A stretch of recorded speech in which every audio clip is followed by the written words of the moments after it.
Voilà, qui te embrasse en mal-étrange, veut dire tout simplement qui entreprend beaucoup de choses à la fois, n'en réussira aucune. Mesdames et messieurs, bienvenue dans cette émission Au Centre.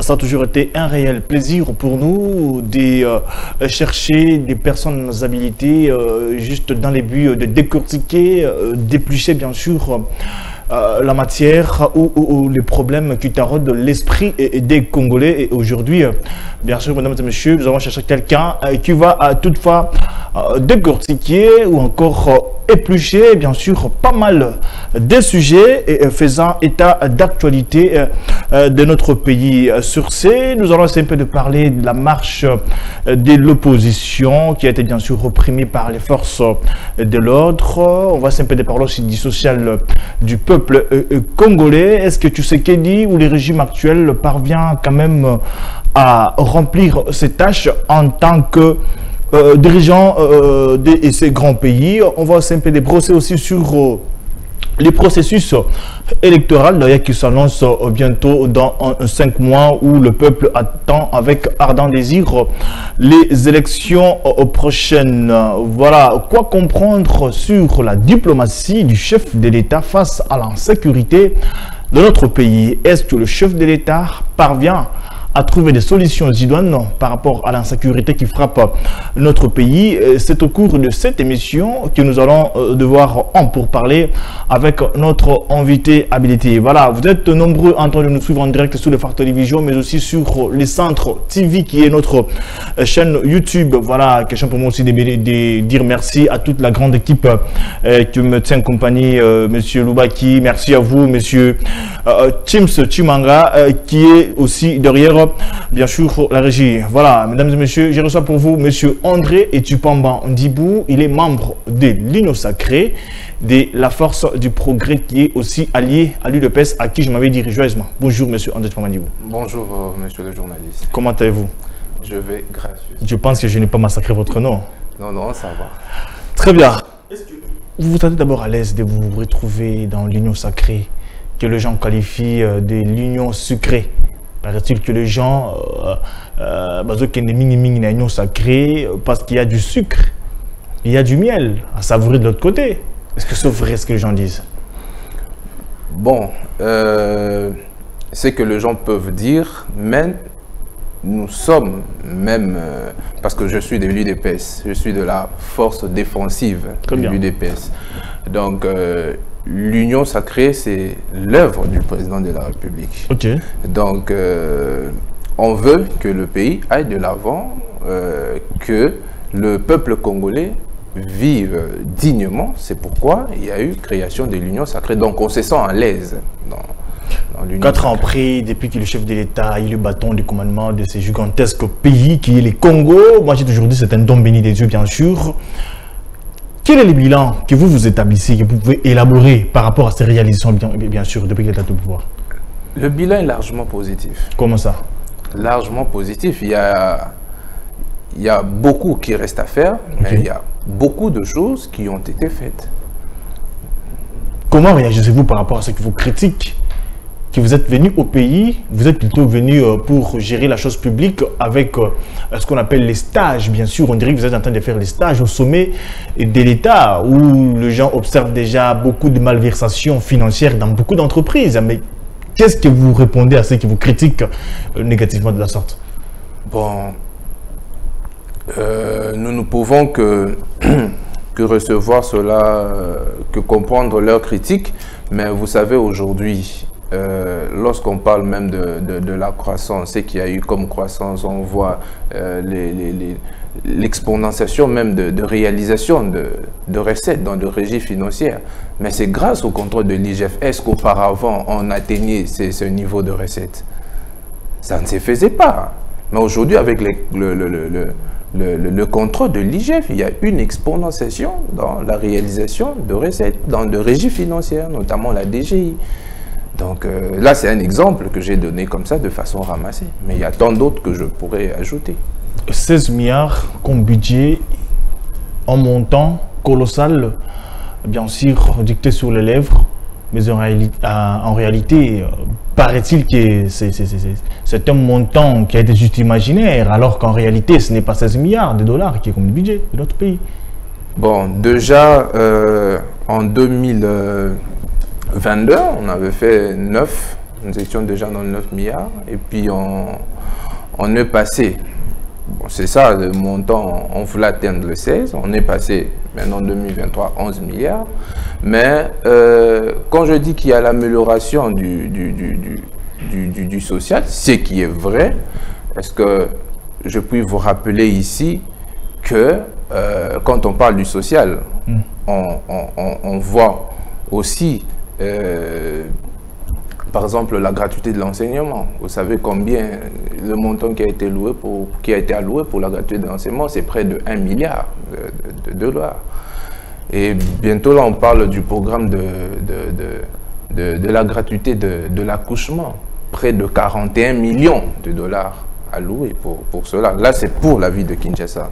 D'abord, 41 millions de dollars avec l'appui de la Banque mondiale. Mais on va passer pour l'ensemble du territoire national du pays, ce sera 200 millions de dollars. Ne voyez-vous pas que vous avez tant de promesses chimériques et de projets utopiques qui ne sont pas réalisés et jusqu'alors, surtout que les gens disent que vous êtes venus pour éclabousser et ternir l'image de la République, mais surtout démanteler les institutions de la République. Comment réagissez-vous à cela? Là, on comprend. Parce que là, vous parlez de la gratuité, alors qu'il y a d'autres enseignants qui ne sont pas payés, il y a d'autres qui sont en grève et qu'on sort dans des contrées, parce que vous focalisez beaucoup plus sur Kinshasa. Je pense que ces problèmes-là ont déjà été réglés. Vous savez qu'à ce jour, on a près de 2 millions de personnels salariés, dont leur salaire ont été augmentés par 3, mais en même temps, on n'a pas constaté l'inflation, ça n'a pas suivi, les trucs, ça n'a pas suivi. Donc, vous comprenez qu'il y a des efforts qui sont fournis là. Il y a des efforts qui sont fournis. Donc, dire qu'on donne des promesses chimériques, ce ne sont pas des promesses chimériques. On n'avait pas d'électricité en Équateur, à Bouende. Aujourd'hui, il y a de l'électricité. On n'avait pas de Transacadémia. Aujourd'hui, on en a. On n'avait pas. Nous avons ici, on n'avait pas il y a la construction de l'hôpital ici, Mama Yémon. Il n'y en avait pas auparavant. Vous vous attelez beaucoup plus sur le Transacadémia parce que j'ai vu vos images lorsque vous étiez dans la délégation de M. Augustin Kaboué, qui est le secrétaire général de l'UDPS, le jour de l'inauguration des Transacadémia. C'était bien passé, mais paraît-il qu'il y a des exigences pour accéder à ces bus. Il faut l'abonnement et qu'on sort. Par ailleurs, le président avait dit que c'était gratuit pour les étudiants, mais alors qu'il y a des conditions. C'est-à-dire que vous donnez des bus, vous exigez autre chose, et surtout que vous majorez aussi les frais académiques. Bon, vous savez, même sous d'autres cieux, par exemple, lorsque les étudiants prennent le tram pour se rendre à l'université, il y a une catégorie. Là, dans quel pays? Dans le Maghreb, c'est comme ça. Okay. En Tunisie, Maroc, partout, même en France, c'est comme ça. Il y a 2 catégories d'abonnement pour chaque personne. Par exemple, pour des voyageurs normaux, pour des ceci, pour des étudiants, ils payent, mais ça a un coût réduit. Et si, dans ce pays-là, qui ont des économies florissantes, on demande quand même aux étudiants de payer un montant. Parce que, d'après tout, on doit faire l'entretien de moteurs. On fera l'entretien avec quel argent? On doit aussi penser à ça. Bien sûr, c'est pour les étudiants, mais cela n'empêche qu'il y ait un montant qui sera vraiment faible pour permettre à tous les étudiants de se déplacer dans de très bonnes conditions. Très bien. Vous avez suivi ce qui se passe dans les Haut-Katanga, dans les Grands Kasaï et consorts par rapport à la pénurie de maïs. Jusque-là, c'est un problème qui n'est pas encore résolu à 100%, je peux dire comme ça. Vous êtes au pouvoir. Du temps des Kabila, les gens mangeaient sans problème, surtout dans les Haut-Katanga. Mais aujourd'hui, sous la direction de Tshisekedi du régime en place, les choses vont mal en pis. Au juste, qu'est-ce qui se passe? Dire que sous Kabila, les gens mangeaient bien, ça c'est... je ne sais pas. Parce que s'il n'y avait pas d'emploi et autre chose, mais quand même, Liboumou, Yamato, c'était mieux rempli. Bon, pas dire bien rempli. Parce que lorsque vous dites que bien rempli, c'est que moi, étant qu'économiste, je comprends cela. Quand on dit bien rempli, c'est qu'il y a ce qu'on appelle...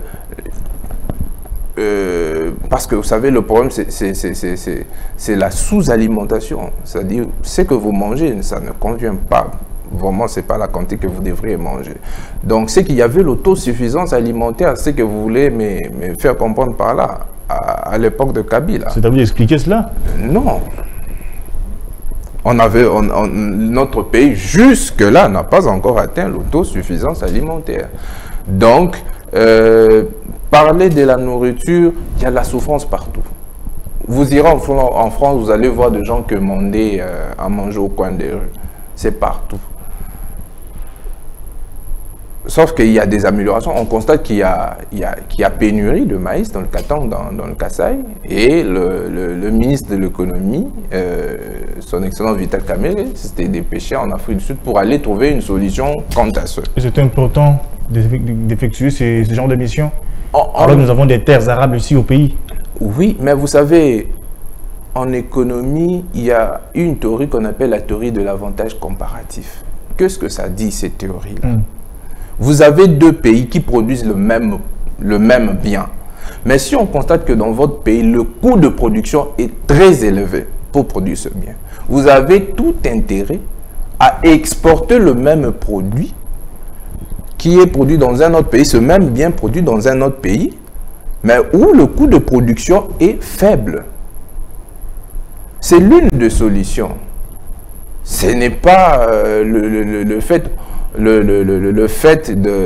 d'exporter le maïs que ça deviendra un problème, qu'on doit en faire un problème. Vous êtes économiste de formation, vous avez appris que gérer, c'est coordonner, gérer, c'est organiser, gérer, c'est prévoir. Oui. Pourquoi ne pas s'organiser depuis très longtemps pour que l'on puisse pas arriver dans un niveau où le peuple a collé l'anzala, pourquoi? Est-ce qu'il faut toujours attendre le pire arrive? Il ne fallait pas attendre le pire, que le pire puisse arriver. C'est pourquoi il y a dans le budget, dans le montant de budget alloué, cette fois-ci, le président de la République, son excellent Antoine Tshisekedi Tshilombo, il avait parlé qu'il doit y avoir cette fois-ci le renversement du rapport. Donc, le sol doit primer sur le sous-sol. Parce qu'on est resté pendant très longtemps dans notre économie et resté vraiment sur la production minière. Bien que l'ancien code minier nous a donné beaucoup plus d'avantages et il y avait même le super profit qu'il fallait toucher par rapport à ça. Mais vous savez, le minerai, là, ça peut s'épuiser un jour. D'où nous devons diversifier notre économie. Pensons aussi à affecter un montant conséquent à l'agriculture, par exemple, pour que pareille chose ne puisse pas se répéter dans l'avenir. Donc, c'est ça. Nous apprenons de nos fautes, ce qui est arrivé, et il y a des efforts déjà en cours qui sont en train d'être fournis, pour que pareille situation ne puisse plus se répéter. Nous vivons une économie extravertie dans notre pays, bien sûr, mais qui subit de plus en plus de chutes extravagantes par manque de production. Vous qui décriez du temps de Kabila, que Kabila n'arrive pas à produire et qu'on sort, et là vous êtes au pouvoir. Pourquoi vous ne cherchez pas à produire pour rehausser notre économie? Nous avons déjà pris cette option-là de produire. Ce n'est pas pour rien, vous avez vu la relance même du centre là, de Kanyama-Kasese. C'est notamment pour pallier à cette situation. Aujourd'hui, ceux qui étaient hier de délinquants, de Koulouna et tout, aujourd'hui, ils sont des bâtisseurs. Ils vont à Kanyama-Kasese, ils produisent du maïs. Ça va déjà en ligne de compte. dans la vision du chef de l'État de faire ces renversements de rapports, donc du sol sur le sous-sol. Donc c'est ça. Cela ne veut pas dire que non, on est seulement accroché sur l'exploitation de minerais et puis là on a abandonné du côté production agricole. Il y a des efforts qui sont fournis. On est en train de travailler là-dessus. Vous êtes économiste de formation, vous avez suivi Vital Kamerhe lors du briefing passé avec monsieur l'excellence Patrick Mouyaya face aux journalistes ou face à la presse congolaise, où il disait que je n'ai que moi au pouvoir et j'ai essayé un peu de stabiliser les taux d'échange. Mais nous sommes en train de voir aujourd'hui cette oscillation d'échange qui prend encore de l'ampleur, bien sûr. Lorsque Vital Kamerhe est arrivé à la tête de ce grand ministère de l'économie, les dollars étaient à 25 et aujourd'hui ça varie entre 232 et 235. Jusque-là, je pense, avant même qu'il ne soit désigné, c'était ça le taux. C'était dans le 22,5. 22,5. Mais actuellement, c'est 200, c'est 23,2, 23,5. Oui, 22,5. Et pour l'achat, c'était à 23,5. À 23,5. Comme je suis économiste, je suis financier, c'est difficile que je puisse oublier le chiffre. C'était à 23,5. Et jusque-là, il y a vraiment stabilité du taux de change. Ce que le peuple attend, c'est la stabilité ou c'est l'amélioration du taux d'échange? Parce qu'avec cette stabilité, les francs congolais subissent toujours la dépréciation. Mais disons les choses, vous savez, le contexte dans lequel nous nous retrouvons, nous sommes en train de faire face à plusieurs défis à la fois. Vous voyez? Nous sommes en train de faire face à plusieurs défis à la fois, notamment la guerre, cette histoire de guerre à l'Est nous est imposée gratuitement comme ça. Vous voyez? Il fallait restructurer l'armée. Et là, il y a eu près de 10 000 recrues pour renforcer encore notre armée. On doit payer ces gens-là. Il faut soutenir cet effort de guerre. Donc vous voyez un peu ça. Il y a des efforts qui sont fournis, notamment pour stabiliser le taux de change, notamment du côté de l'amélioration du social du peuple congolais. Mais toutes ces améliorations, tous ces efforts-là, ne peuvent pas être perspectibles. Pourquoi? Parce que nous sommes en période de guerre. Ne peuvent pas être perspectibles comme si nous étions dans une période normale. En temps normal, on sentirait les effets des efforts fournis. Vous voyez ça? Mais maintenant, nous avons un grand problème, notamment la guerre à l'Est, qu'il faut à tout prix soutenir. Et deuxièmement, il y a aussi le problème d'organisation des élections. Vous voyez ça? Il faut allouer de l'argent pour que la CENI puisse fonctionner, pour que le travail qui s'est fait au niveau de la CENI se fasse de la plus belle de manière. Vous êtes en train d'assister à ce qu'on appelle l'effritement du pouvoir d'achat. Je pense que la population congolaise va dans l'Andabiso. Les loyaux, nous sommes en train d'assister à Makambuya. Taux de chance n'est pas bouger et qu'on sort. Mais vous, dans l'institution, vous faites en franc congolais.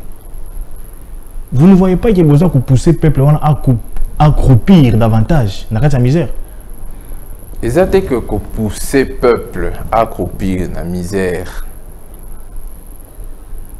Va fonctionner surtout en franc congolais. En plus, ils ont une taux actualité, une taux akala, parce que le taux n'est pas encore actualisé dans l'institution.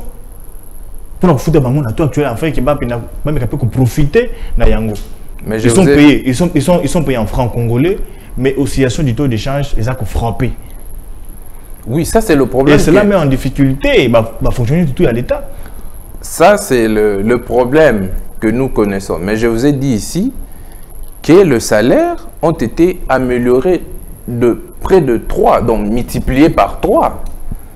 C'est pour résoudre tant soit peu ce problème-là d'effritement du pouvoir d'achat, ces problèmes-là de l'oscillation du taux d'échange. Il y a eu quand même amélioration de salaire des agents de la fonction publique. Ça on ne peut pas cacher cela. Vous êtes sûr que Tshisekedi Félix, avec les 6 mois qui lui restent à la tête de l'autre pays, arrivera à faire plaisir au peuple congolais? Il fait déjà du bon travail. Mais disons qu'il va améliorer. Parce qu'il fait déjà du bon travail. Mais il va améliorer. Nous nous attendons à des améliorations. Et ça, je vous rassure, que dans 2 jours à venir, peut-être dans 1 année, 2 ans, mais dans 2 jours à venir, nous c'est-à-dire vous et moi, nous allons constater des améliorations. Marche de l'opposition, où ils allaient que le 13 va repousser un mot pour le 20. En même temps, le même jour, le gouverneur de la ville, Jean-Claude Ngobila, a autorisé 2 autres marches. Il y a ACP et il y a UDPS. Pourquoi a autorisé qui marche Misato au même moment, alors que l'opposition avait déjà une marche bien précise? C'était pour s'aimer des ordres ou comment? Bon, le droit de marche... Parce que vous décriez cela depuis trop longtemps. Et maintenant vous êtes au pouvoir, vous jouez à la jurisprudence. Même pas. Le droit de marche est garanti par la Constitution. Vous voulez marcher, alors vous venez auprès de l'autorité urbaine, vous donnez le motif, vous informez l'autorité urbaine, on vous donne l'itinéraire. Les autres aussi vont venir, ils vont solliciter la marche, hein, ils vont vous informer. On leur donne l'itinéraire. Alors, si on vous autorise, faites votre marche en respectant l'itinéraire, où est le mal? Est-ce que la Constitution dit qu'il ne peut pas se passer 2 marches en une journée? Si c'est interdit par la Constitution, alors vous me dites, en ce moment-là, on va condamner la décision prise par le gouverneur. Vous prenez l'état des droits et ainsi que la démocratie, mais avec cette répression que nous sommes en train d'observer par rapport à la marche, surtout, il y a opposition. En quoi est-ce que le Congo est-il un pays démocratique si les fondements de la démocratie sont bafoués? Vous avez vu la répression? Moi, je n'ai pas vu ça. Ah bon? Vous voulez que vous connaissiez les images? La répression. S'il y a eu répression... Vous n'avez pas vu comment est-ce que Bazo torturé manifestant il y a le 20? Sauf qui répression, comme vous voulez dire le mot là, moi je ne voudrais pas emprunter de mots, mais moi je pourrais dire qu'il y a eu un peu de recadrage parce qu'il faut toujours remettre l'ordre public. On vous donne l'itinéraire, vous ne respectez pas l'itinéraire, vous sortez de votre itinéraire. Que doit faire le force de l'ordre? On vous dit de vous arrêter ici, mais vous allez jusque-là. Mais on ne va pas vous laisser faire comme ça. Dans une république, on doit respecter les lois de la république. Même s'il y a marche, mais cela ne veut pas dire que votre marche, puisqu'on vous avait informé l'autorité urbaine, puisque vous avez envie de faire votre marche, alors vous dépassez l'itinéraire, vous commencez à faire le désordre. Vous avez vu les images. Ou même un leader de l'opposition de cette marche demande à ses militants de s'en prendre aux forces de l'ordre, de leur lancer de pierres. Et sur ça, il fallait tabasser même les mineurs et qu'on sort tout ça. Lorsque on voit un enfant mineur en train de lancer de pierres aux forces de l'ordre, est-ce que ça, on doit admettre ça dans notre pays? Si nous voulons vraiment du changement, du développement, on doit accepter des choses pareilles. Et qui sont les instigateurs? Qui ont envoyé cet enfant-là? Les leaders de l'opposition. On doit les applaudir pour le bon travail qu'ils font? Non, ça c'est les reculs même du développement, le recul de la démocratie. Ça c'est inadmissible. C'est vraiment inadmissible. On ne peut pas accepter de pareilles choses. Très bien. Je vais demander à la régie de nous balancer les éléments ou 2 ou un élément de la marche d'aujourd'hui ou le site d'aujourd'hui de l'opposition devant la CENI pour revendiquer leurs droits et on se retrouve tout juste après.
Le pays a connu des crises multiples, dont l'origine est la contestation de la légitimité des institutions et de les animateurs.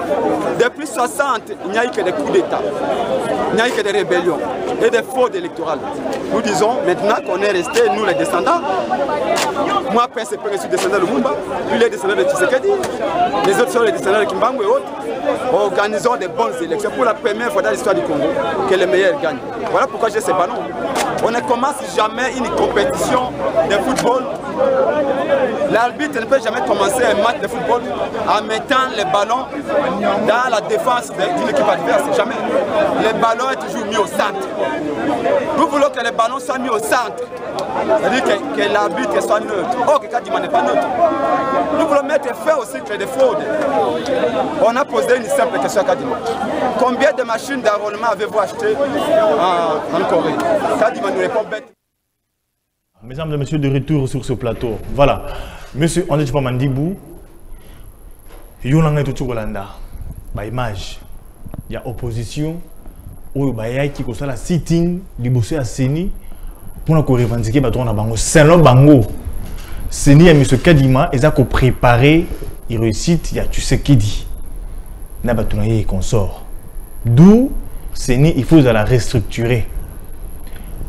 Mais de ce moment-là, la police a empêché Bango de manifester librement comme les surtout Yamboka. Est-ce que c'est interdit? Biloko bino wana ko pekisa bana ko boyango na ta Kabila. Mais lolo maintenant vous usez ba technique moko wana ba méthode moko wana pour empêcher l'opposition et bien s'exprimer librement. Vous ne voyez pas que donc libanda makamango. Et ça, libanda ya makamute. Mais le problème, c'est quoi? Le problème est que non, bisogno surtout, il faut tout respecter mibeko yamboka. Et ça, c'est bon. Basengaki, auprès, il y a Mokondi ya ville, que balingi basa la city na bango devant Seni. Ok.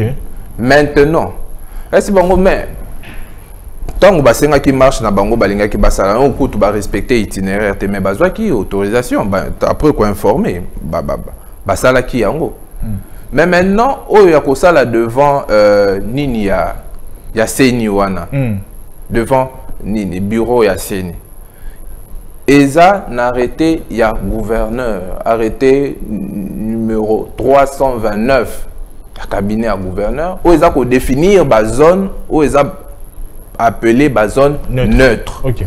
Na ba zone wana ba marche ba nini ekoki ko salema te. Ba ebisa ki bango bongo. Et pas ya vice-gouverneur Gentini Ngobila. Mais ceux qui quand même bolingi boko makuna boki ko se constituer groupe ya 5 personnes. Bo memi memorandum na bino papier na bino boke nango kuna botiki. Et loko ba sengi na bango. Mais bango balingi te baza batu ya désordre. Baza batu ya désordre. Vous le confirmez? Oui. Baza batu ya désordre. OK. Baza batu ya... Comment yoza un leader il y a opposition. Ozoye bisana ba militant no ba beta ba policier mabanga. Et ça désordre. On les a désordre. Comme balingi à tout prix kolakisa que non processus oyo électoral les autres se dérouler malamu te za chaotique ndenge baza kolobela wana. C'est pourquoi moni ba s'entêter. Ba yo wana heureusement toza na la police moko très professionnelle. Oyo kaka bacheli bango mundelo awa bokoleka te botika la kuna.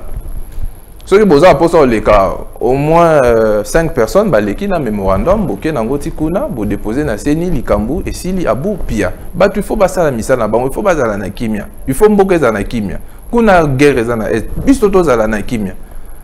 Mais bolingi beaucoup de désordre partout, pourquoi? Est-ce que tu as qui régime en place, tu sais qui dit ils ont danger contre la nation. Dixit Jean-Marc Kabound à Kabound. Ils ont danger contre la nation te batu. Il faut féliciter Makasi Mokonzamboka Félix Antoine Tshisekedi Tshilombo. Vous savez à l'époque il y a un régime passé qui pouvait se permettre même y a les cas devant Aner. Nanyanga auquel qu'on se permettre na mutu kano les cas devant bureau ya Aner. Et auquel qu'on s'alimente. Mais aujourd'hui il y a eu l'humanisation de choses.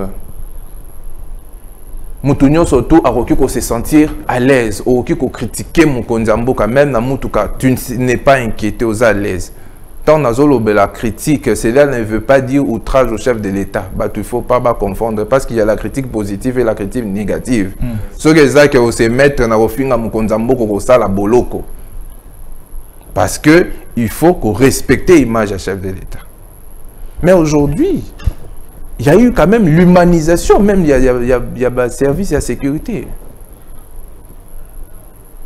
Bon, moniter que non, ils ont un grand pas vers le développement. Est-ce que l'on a une musique à tout métier pour étant à Congo central? L'on a une image. Oui. Pourquoi on peut dire que la musique à tout Congo central alors que c'est un citoyen congolais comme tout autre citoyen congolais? Yé azo kene na Congo central na makansini ni akei bongo ake a improviser mbalamoko quelque chose du genre comme meeting et ça les marabongote et ça les marabongote yo lingo ça la meeting na yo place ozo kene na mais il faut informer ba autorité akuna yo kende kaka te bon parce que je suis citoyen congolais est-ce que yo yebi kendenge yo zabwe ezalata ba musicien chrétien ce qui meki ko bima abandobe ta concert ba ko interpeller ce qui informer nini nani autorité urbaine il faut qu'on informer toujours pona nini pona kozwa ba dispositif ba mesures sécuritaires oki ozo sala nini concert na yo allez batu ba bandi ko agression européen ça faute pas nani.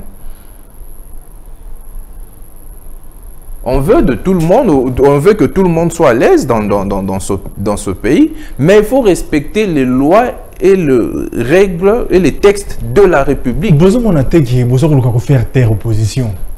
Parce qu'apparemment, vous avez peur de l'opposition actuelle. Opposition n'est Azana perte de vitesse. Azana makasité. Marche na bango combien de personnes bazalaki. Lelo city no wana o balingaki basalomoni combien de personnes bazalaki. Même à compter 10 doigts. Pas même 15 personnes. Ah, on a des images quand même. Oh, bah comment on sait la zone chaboué. À compter du doigt, même pas 15, même pas 20 personnes. Donc, aux hommes. Mais oh, il y a soutien, il y a institution. Oh, biso to sala ki wana, mona ki mobondo. Batu bazala ki combien nandela. Même bande comme sous balobi non, en matière vraiment il y a mobilisation batu wana boti kango na UDPS. Est-ce que vous n'avez pas peur? Avoir peur de quoi? Katumbi, à côté, Martin Fayoulou, Délice Sanga, l'autre là c'est Fayoulou. Sangani pour le pouvoir en place afin qu'il va faire l'élection prochaine. Est-ce que Bozo Banga est opposition à lui? Ce qui est causé na banana moko na moko, toko banga nani. Allez-y. Délice Sanga, vous connaissez bien son poids politique par rapport à Félix Tshisekedi. Ça, ce n'est même pas à discuter. Martin Fayoulou, Il a échoué dans l'élection et les cas qu'il y a. On a eu de plus grands, peut-être, mais pas hier.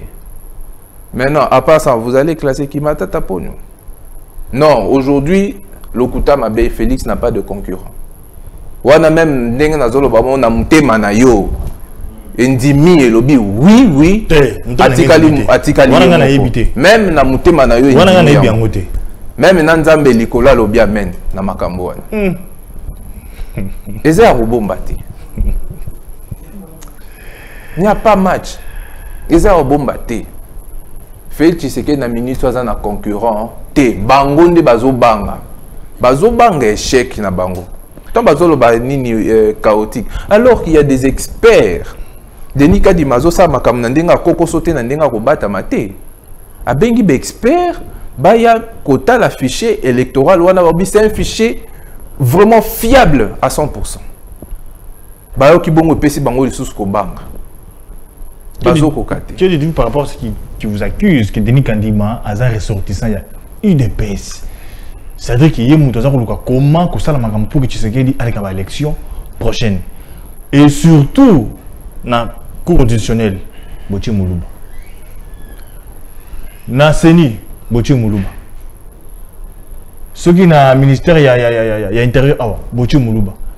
Tout ça, c'est pour préparer Makamio surtout en cas de problème. Vous défendez Félix Tshisekedi. Là, c'est l'opposition qui l'a dit. Quelle est votre réaction par rapport à tout ça?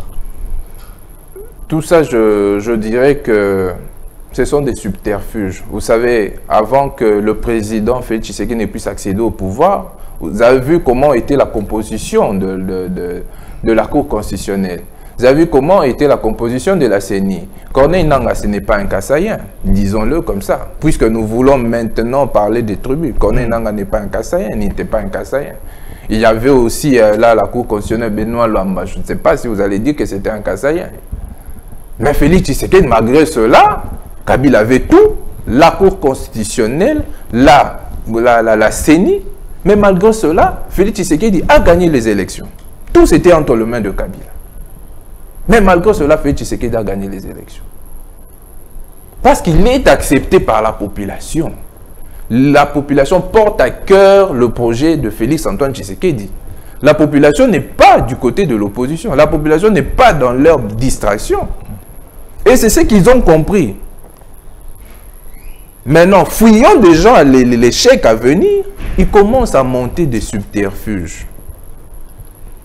Non, processus chaotique. Alors que les experts, Denis Kadima ne fait pas de choses à vase clos. Il a fait appel aux experts internationaux qui ont examiné le fichier. Ils ont dit le fichier fiable. Alors, c'est ce qu'on appelle en français l'illusion du savoir commun. On prétend tout connaître.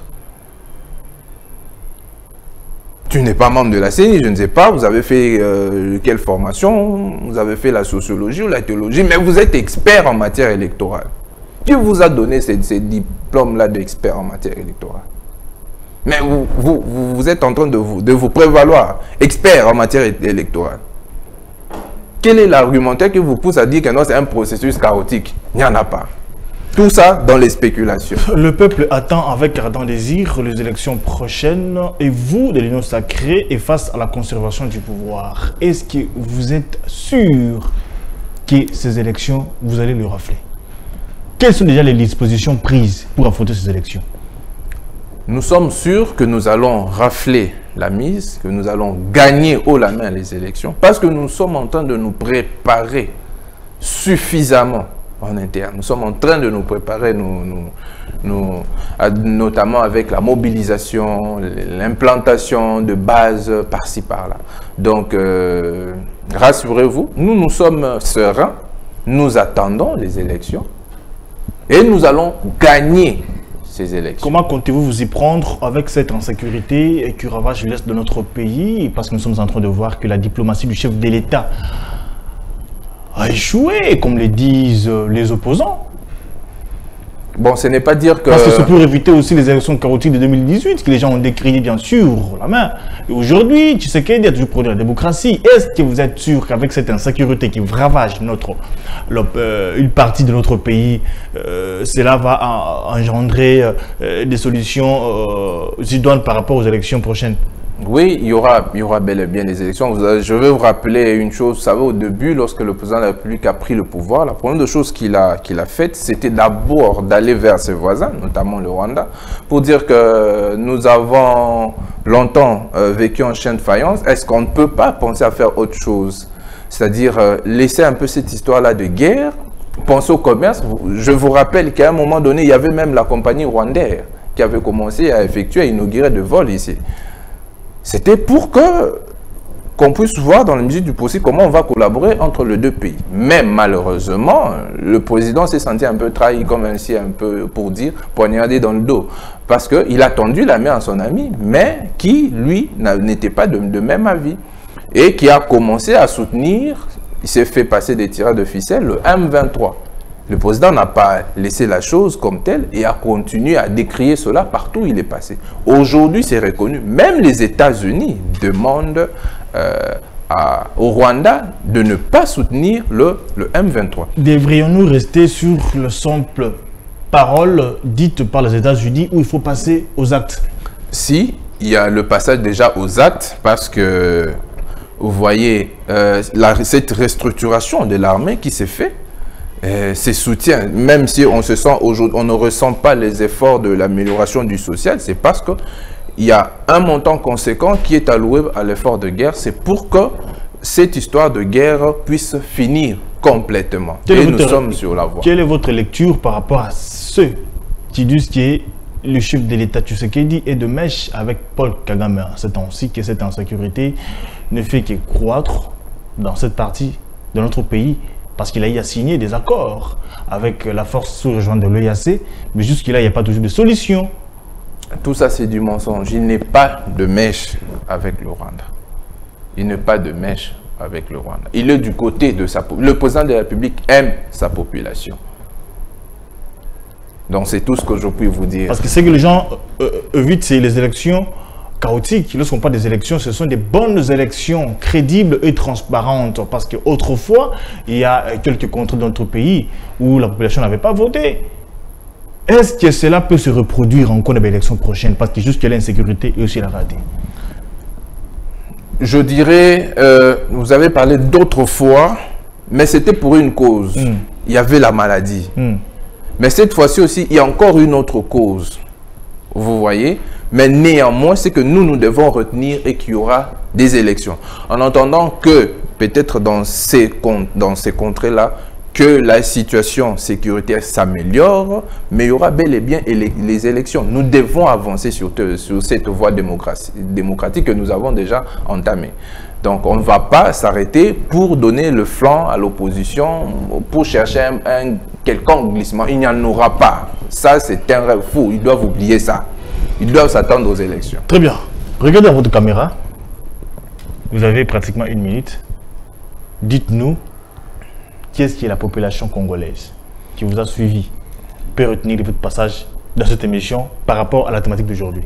Donc, c'est que je demanderai à la population, c'est de se ranger derrière le président de la République, derrière les institutions de la République, de ne pas prêter attention au discours de l'adversaire. Parce que ici, nous n'avons que c'est l'adversaire qui est l'opposition, qui jusque-là n'est pas contente du fait qu'il y a des améliorations du social, ne veut pas que nous allions aux élections et multiplie de ces faits de subterfuges pour essayer un peu de distraire cette dernière, donc la population.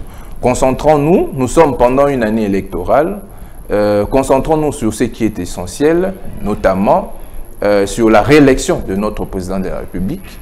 Et avec le temps, jusque-là, les choses, déjà, nous connaissons un bon dénouement.